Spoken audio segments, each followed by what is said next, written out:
La procrastination s'arrête quand on comprend cette histoire. Et cette histoire, c'est le mythe de Jonas.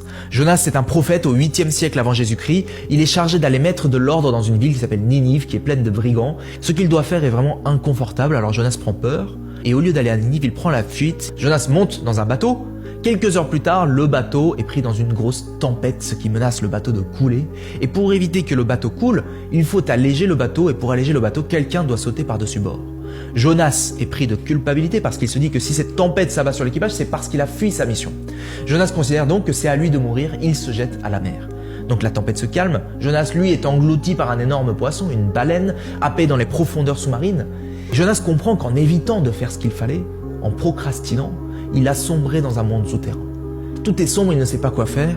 Et alors, qu'est-ce qu'il lui reste à faire? La seule chose qu'il lui reste à faire, c'est de se dire que si une seconde chance lui est donnée, eh bien il va remonter et il va se rendre à Ninive, faire ce qu'il a à faire. Jonas se retrouve 3 jours, 3 nuits dans le ventre de la baleine et finalement, le destin décide de l'aider à mener sa mission à bien et finalement il est recraché. Est-ce que vous comprenez cette histoire? Vous n'avez pas envie de tomber dans le ventre de la baleine. Alors, allez à Ninive, faites ce que vous êtes censé faire, parce que le risque de ne pas aller à Ninive, c'est de tomber dans le ventre de la baleine.